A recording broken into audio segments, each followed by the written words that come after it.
Good morning, students. In previous video, we have completed the chapter third, that is matrix. ठीक है, आपने matrices शायद अच्छे से पढ़ा है. ठीक है, अगर आपने मैट्रिसेस अच्छे से पढ़ा है तो आज हम लोग फोर्थ चैप्टर स्टार्ट करने वाले हैं और फोर्थ चैप्टर है आपका डिटर्मिनेंट्स. ठीक है, ये पूरा का पूरा चैप्टर जो है मैट्रिक्स से रिलेटेड है. तो मैट्रिक्स आपको बहुत अच्छे से अगर आती है तो आप डिटर्मिनेंट्स भी फाइंड आउट कर सकते हैं. ठीक है, सपोज करिए डिटर्मिनेंट्स एक्चुअली में होता क्या है. डिटरमिनेंट्स होता क्या है. डिटरमिनेंट्स जो हमें यहाँ पे पढ़ना है, सीधी सी बात है कि डिटरमिनेंट जो होगा वो हमेशा स्क्वायर मैट्रिक्स का निकलेगा. किसका निकलेगा? स्क्वायर मैट्रिक्स का. तो सबसे पहली बात कि हमें सिर्फ यहाँ पे स्क्वायर मैट्रिक्स पढ़नी है. स्क्वायर मैट्रिक्स से रिलेटेड उनके डिटरमिनेंट्स पढ़ने हैं. ठीक, और यहाँ पे स्क्वायर मैट्रिक्स देखो आपकी क्या क्या हो सकती है. या तो स्क्वायर मैट्रिक्स 1x1 की हो सकती है, या तो स्क्वायर मैट्रिक्स आपकी 2x2 की हो सकती है, या फिर स्क्वायर मैट्रिक्स आपकी 3x3 की भी हो सकती है, 4x4 की भी हो सकती है मैट्रिक्स. लेकिन हम क्या करेंगे यहाँ पे आपके सिलेबस में 1x1, 2x2 और 3x3 तक की ही मैट्रिक्स का डिटरमिनेंट फाइंड आउट करने के लिए दिया गया है. ठीक है, तो हमें क्या करना है, इन सब मैट्रिक्स का हमें डिटरमिनेंट फाइंड आउट करना. अब एक्चुअली में मैं बताने वाला हूँ कि एक्चुअली में डिटरमिनेंट होता क्या है. डिटरमिनेंट क्या होता है? डिटरमिनेंट में बेटा क्या होता है कि जैसे हमने मान लो एक मैट्रिक्स ली थी 1 1 2 3 4 और मैंने इसको एक नंबर एसोसिएट कर दिया. कह दिया मैंने कहा इसका इस पूरी मैट्रिक्स को मैंने एक नंबर दे दिया 5. क्या दे दिया? 5. एसोसिएट करने का मतलब ये है जैसे कि आप लोग अब क्लास में रहते हैं ना, तो क्लास में हर बच्चे को एक नंबर दे दिया जाता है. बात समझ में आ रही है? हर बच्चे को क्या किया जाता है, एक पर्टिकुलर नंबर दे दिया जाता है कि बेटा ये आपका 3 नंबर है, आपका 4 नंबर है, और वही पर्टिकुलर नंबर्स आपकी क्या कहलाते हैं? रोल नंबर्स कहलाते हैं. आ रही बात समझ में? तो ऐसे ही हम भी यहाँ पर एक नंबर, किसी भी मैट्रिक्स को हम एक नंबर दे करके एसोसिएट कर रहे हैं. और एसोसिएट करने का मतलब है जैसे मान लो मैंने इसको 5 दे दिया, किसी दूसरी नंबर को मैं किसी दूसरी मैट्रिक्स को कुछ भी लिखा है इसके एलिमेंट और मैंने इसको दे दिया 7. क्लियर हो रही बात? समझ में आ रही? तो ये these two numbers, ये दो नंबर्स जो होती हैं वहां पर आपको जिस नंबर से एसोसिएट किया गया है वो आपको रोल नंबर कहलाती हैं. और यहाँ पे हम जिस नंबर से मैट्रिक्स को एसोसिएट करते हैं वो आपका कहलाता है डिटरमिनेंट. क्या कहलाता है? डिटरमिनेंट. आई होप आपको समझ में आ रहा होगा कि डिटरमिनेंट एक्चुअली में होता क्या है. कि जैसे ही हम क्लास में जाते हैं तो क्लास में हमें एक नंबर से एसोसिएट कर दिया जाता है और उस नंबर को हम लोग क्या कहते हैं? रोल नंबर कहते हैं. उसी तरीके से हम यहाँ पे देख रहे हैं कि हम जिस नंबर से किसी मैट्रिक्स को एसोसिएट कर रहे हैं उस नंबर को हम डिटरमिनेंट कहते हैं. अब ये नंबर आपके हिसाब से नहीं चलने वाले हैं. ये नंबर क्या है? आपके हिसाब से नहीं चलने वाले कि आप कुछ भी नंबर दे दो. मैंने 5 दिया तो आप इसको 10 भी दे सकते हो. दूसरा बच्चा आया तो उसको 12 भी दे सकता है. ऐसा नहीं हो सकता. जैसे आपका रोल नंबर है, मान लीजिए आशीष का रोल नंबर 14 रोल नंबर है, तो क्लास में जितने भी बच्चे होंगे उसको 14 रोल नंबर ही देंगे क्योंकि टीचर्स ने ऑलरेडी उसको एसोसिएट कर दिया है. तो ऐसे ही मैं भी एक यहाँ पे टीचर हूँ, तो मैंने अगर इसको 5 एसोसिएट कर दिया तो आप इसको भी इस मैट्रिक्स को हमेशा क्या कहेंगे? 5 ही कहेंगे. बात समझ में आ रही है? तो कुल मिलाकर इनकी डिफरेंट वैल्यूज नहीं हो सकती. किसी एक मैट्रिक्स को हम बहुत सारे नंबर से एसोसिएट नहीं कर सकते. लेकिन हाँ, सबके लिए एक पर्टिकुलर नंबर फिक्स होता है कि हम किस नंबर को कैसे एसोसिएट करना है. अब वो नंबर कैसे फाइंड आउट करना है, तो वो नंबर फाइंड आउट करना ही डिटरमिनेंट फाइंड आउट करना कहलाता है. क्या कहलाता है? डिटरमिनेंट फाइंड आउट करना कहलाता है. अब डिटरमिनेंट कैसे फाइंड आउट करते हैं? तो डिटरमिनेंट फाइंड आउट करने के लिए हमारे पास मैट्रिक्स जो होंगी वो 1x1 की भी होगी, 2x2 की भी होगी, 3x3 की भी होगी. तो सबके लिए मैं अलग अलग आपको बता देता हूँ कैसे निकालना है. तो सबसे पहले हम लोग बात करते हैं, और एक चीज आपको बताऊंगा कि जो भी मैट्रिक्स है उसका डिटरमिनेंट, जैसे मान लीजिए हमने ए मैट्रिक्स लिखी है, ये ए मैट्रिक्स जो है वो मैंने वही फिर मैट्रिक्स ली थी 1 2 3 4, वही मैट्रिक्स मैंने सेम ली थी. अब हमें इसका डिटरमिनेंट फाइंड आउट करना है. तो डिटरमिनेंट को हम हमेशा एसोसिएट करते हैं मॉड वाले साइन से. जैसे मॉड का साइन होता है वैसे ही हम ए में साइन लगा देते हैं. और यहाँ पर भी ये जो ब्रैकेट जैसे लगे होते हैं इनको हम सिर्फ वर्टिकल लाइन से के अंदर लिख देते हैं. ये हो गया. क्लियर हो रही बात समझ में? तो जब भी हमें डिटरमिनेंट फाइंड आउट करना है तो हम क्या करेंगे, इस ब्रैकेट जैसे मैट्रिक्स वाले साइन को हटा करके डिटरमिनेंट का साइन पुट कर देंगे। इसको हम कहते हैं डिटरमिनेंट का साइन। अच्छा, जो भी डिटरमिनेंट्स होते हैं उसको या तो हम इससे डिनोट करते हैं या फिर हम इसी चीज को ऐसे भी लिख सकते हैं कि डिटरमिनेंट ऑफ ए, ऐसे भी लिख सकते हैं डिटरमिनेंट ऑफ ए, या फिर हम इसको कभी कभी डेल्टा से भी डिनोट करते हैं। किससे डिनोट करते हैं? डेल्टा से। तो ये इसकी नोटेशंस हैं कि आपको डिटरमिनेंट को डिनोट कैसे करना है। तो डिटरमिनेंट को आप ऐसे डिनोट कर सकते हैं DET ऑफ ए, या फिर मॉड ऑफ ए टाइप का लिख सकते हैं। अब यहाँ पे डेल्टा लिख सकते हैं। अच्छा बेटा, एक बात यहाँ पे आपके दिमाग में आ रही होगी कि यहाँ पे हम इसको डिटरमिनेंट बोल रहे हैं और अगले ही स्टेप में जब जैसे हमने मान लो यहाँ पे ऐसे कुछ लिख दिया 2x² - 4, तो इसमें हम क्या बोलेंगे, इसको मॉड बोलेंगे। तो एक्चुअली में सर डिफरेंस क्या होगा, हम कहाँ पर इसको मॉड और कहाँ पर इसको डिटरमिनेंट पढ़ने वाले हैं। तो इस बात को ध्यान रखना है कि जैसे यहाँ पर ए मैट्रिक्स ए जो दिया है मॉड के अंदर से ये साइन दिया है, इस सिंबल से कंफ्यूजन होता है कि ये मॉड है कि डिटरमिनेंट है। तो हमने क्या किया, देखा कि ये इसके अंदर जो क्वांटिटी दी है उसकी वैल्यू मैट्रिक्स फॉर्म में दी है। कैसी दी है? मैट्रिक्स फॉर्म में। तो मैट्रिक्स फॉर्म में अगर हमें वैल्यू दी होती है तो फिर ये हमें इसको डिटरमिनेंट पढ़ना है। ये जो गिवन है उसको हमें पहले ध्यान देना है कि उस गिवन में एक्चुअली में है क्या। यहाँ पर क्या है, यहाँ पर ये क्वांटिटी दी है। अब इस क्वांटिटी के अकॉर्डिंग हमें जो भी मॉडुलस की वैल्यू, यहाँ पे पूरी इस क्वांटिटी की वैल्यू न दी होगी, इस क्वांटिटी की वैल्यू नहीं दी होगी, x की वैल्यू दी होगी। सिर्फ क्या दी होगी? x की वैल्यू। अगर सिर्फ x की वैल्यू कुछ एक पर्टिकुलर नंबर दी हुई है तो फिर हमें वहां पे मॉडुलस पढ़ना है उसको। क्लियर हो रही बात, समझ में आ रही है? अच्छा, किसी भी नंबर का जब हम मैट्रिक्स का हम जब डिटरमिनेंट फाइंड आउट करते हैं तो वो जो डिटरमिनेंट होता है वो कोई भी रियल नंबर हो सकता है।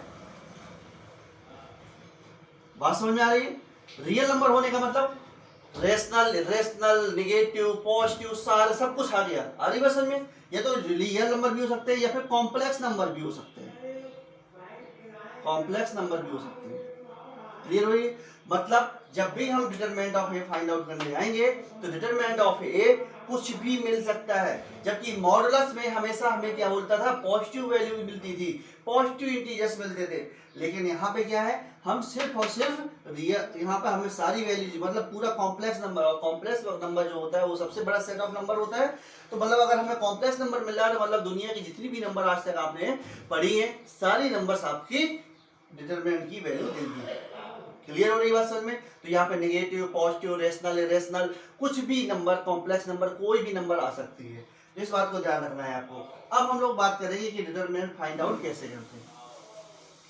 तो डिटरमिनेंट फाइंड आउट करने के लिए सबसे पहले मैंने एक 1x1 की मैट्रिक्स ली, A इक्वल टू, पहले 1x1 की, ठीक है, A इक्वल टू मैंने 5, ये 1x1 की मैट्रिक्स है, 1x1 की मैट्रिक्स, ठीक है।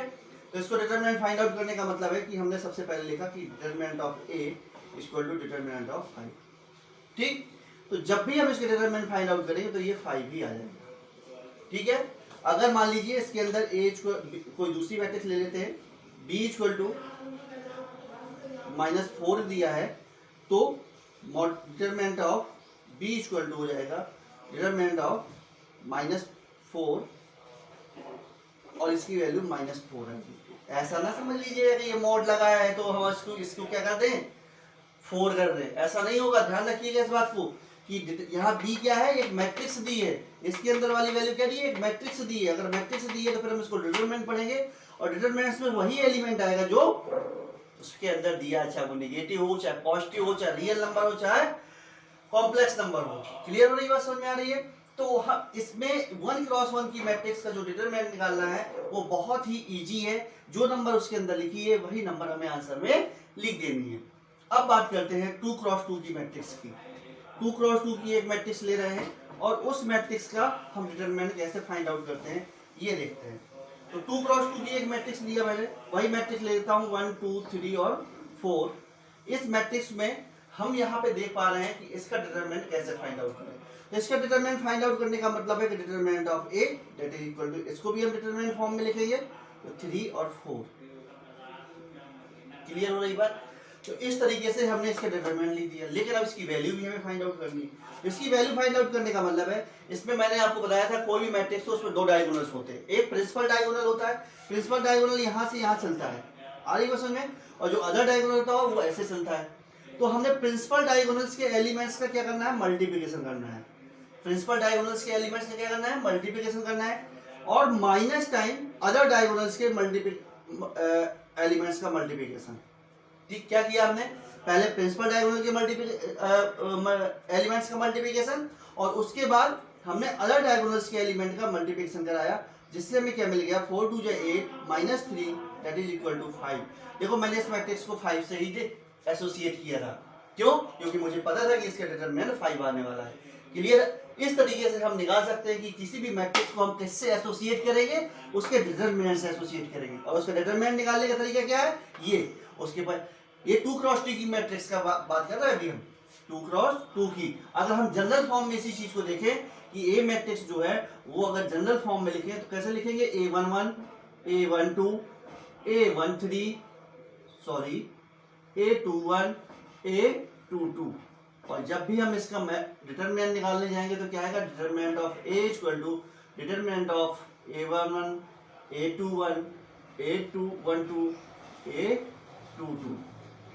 मतलब अब क्या करेंगे, पहले प्रिंसिपल डायगोनल के एलिमेंट्स का मल्टीप्लिकेशन, मतलब मल्टीप्लिकेशन में क्या आएगा, A11 into A22 minus time A12 और A21। तो इस तरीके से हम क्या कर सकते हैं, किसी भी मैट्रिक्स 2 क्रॉस 2 की मैट्रिक्स का डिटरमिनेंट फाइंड आउट कर सकते हैं, या वो नंबर फाइंड आउट कर सकते हैं जिससे हम उस मैट्रिक्स को एसोसिएट करेंगे। क्लियर हो ये बात समझ में। अब हम बात करेंगे 3 क्रॉस 3 के मैट्रिक्स की।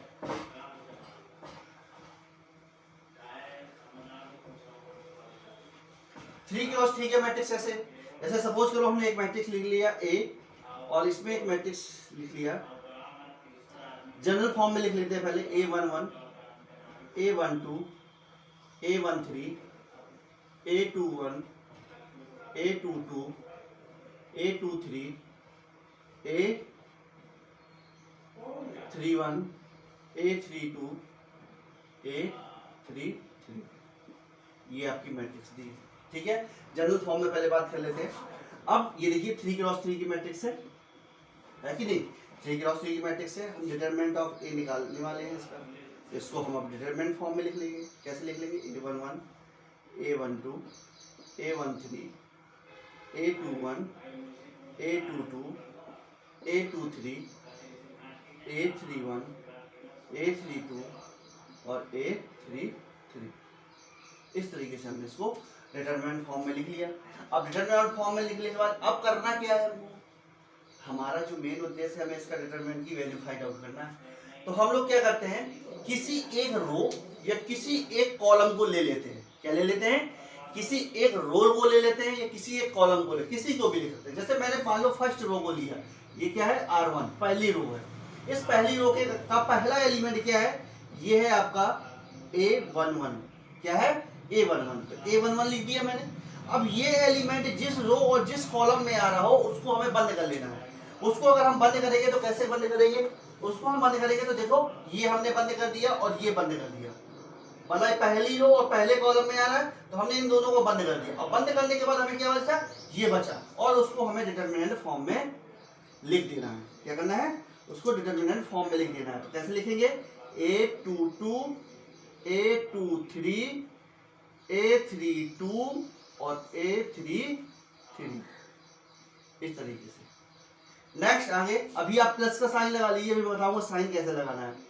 ए दूसरा एलिमेंट क्या है, A12, रो ले रहे हैं ना रो, तो ये 12 पहली रो और दूसरे कॉलम में आ रहा है, तो मतलब पहली रो को छुपा लेना है और दूसरे कॉलम को छुपा लेना है। तो बचेगा क्या, A21 A21 A23, ठीक है,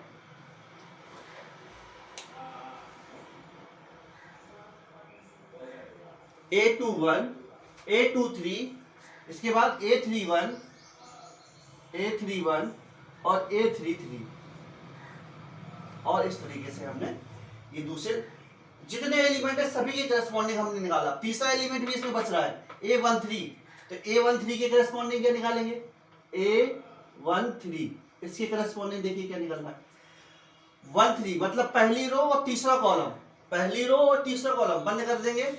ये बंद कर दिया, ये बंद कर दिया, इन दोनों को बंद कर देना है।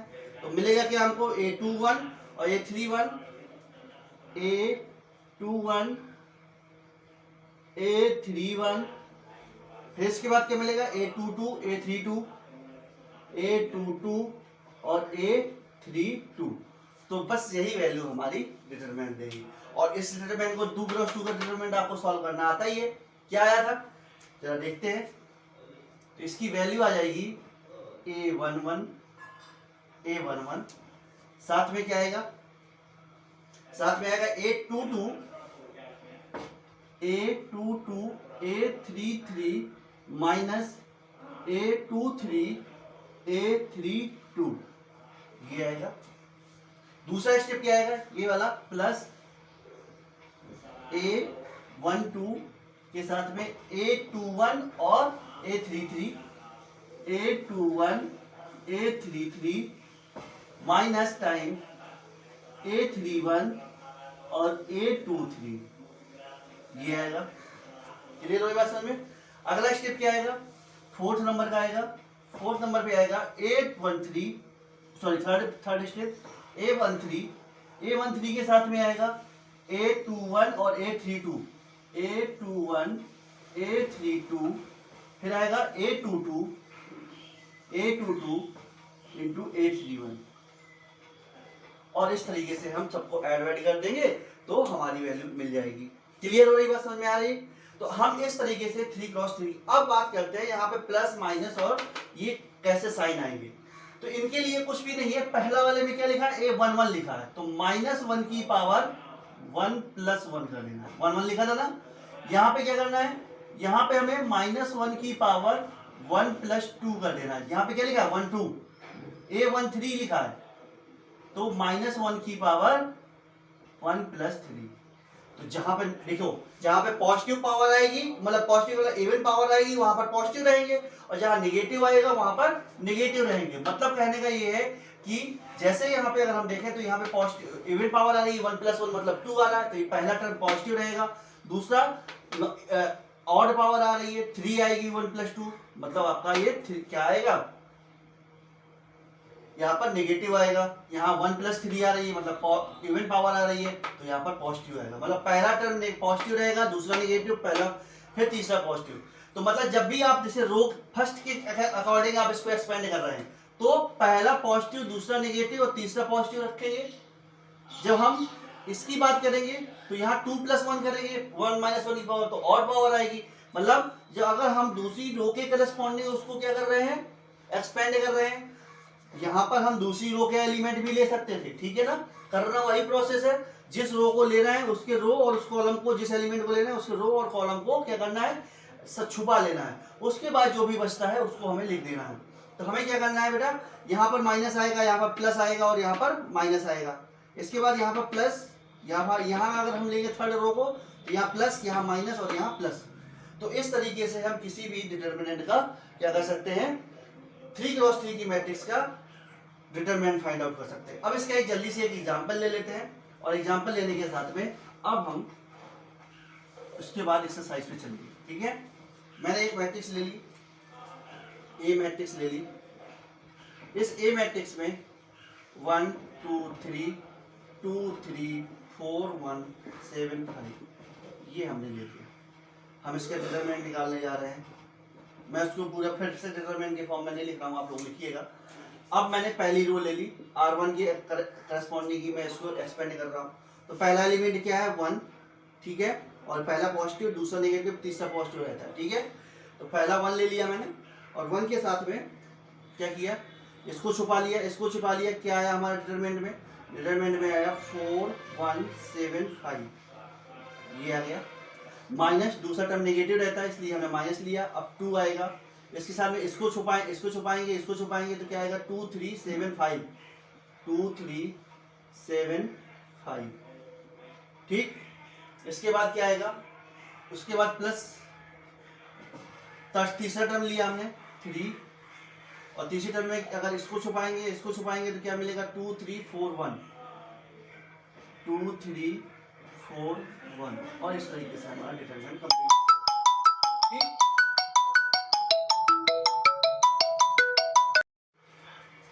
तो हमने ए क्रॉस लिया, हमने क्या लिया यहाँ पे 1 के करस्पॉन्डिंग ये एलिमेंट्स मिले, 2 के करस्पॉन्डिंग ये एलिमेंट मिले, 3 के करस्पॉन्डिंग हमें ये एलिमेंट मिले। ठीक है, अब हम इनको क्या करते हैं, सॉल्व कर लेते हैं। तो जैसे ही सॉल्व करेंगे तो क्या आएगा 1 और 1 के साथ में 5 4 जा 20 -7 -2, इसके करस्पॉन्डिंग आएगा 5 2 या 10 -21 प्लस 3, इसके करस्पॉन्डिंग आएगा 2 1 या 2 -3 4 जा 12, इस तरीके से आया। तो 20 -7 13 और 1 से मल्टीप्लाई होगा 13 ही आएगा। यहाँ पे 11 और 11 2 जा 22 हो जाएगा, प्लस का हो जाएगा 22, क्यों, क्योंकि ये माइनस का आएगा यहाँ पर, और यहाँ पे माइनस का आएगा 10 और 10 3 जा 30, तो माइनस के 30। इनको कैलकुलेट करेंगे तो ये कितना हो जाएगा, प्लस ये हो जाएगा 35 में 3 30 चले जाएंगे तो कितना बचेगा 5। तो देखो इस मैट्रिक्स की डिटरमिनेंट क्या निकल के आई 5। तो इस तरीके से हमको क्या करना है, किसी भी 3 क्रॉस 3 की मैट्रिक्स का भी डिटरमिनेंट फाइंड आउट कर सकते हैं। तो मैंने तीनों केसेस आपको बताए, जब 1 क्रॉस 1 की मैट्रिक्स हो या 2 क्रॉस 2 की मैट्रिक्स हो या 3 क्रॉस 3 की मैट्रिक्स हो, तीनों केसेस में हम कैसे डिटरमिनेंट फाइंड आउट करते हैं। इससे रिलेटेड एक्सरसाइज आप 4.1 करेंगे आप अपने मन से, वैसे मैं डिस्कस करूंगा उसको ऑनलाइन क्लास पे और नेक्स्ट वीडियो पे। Okay, thank you, have a nice day.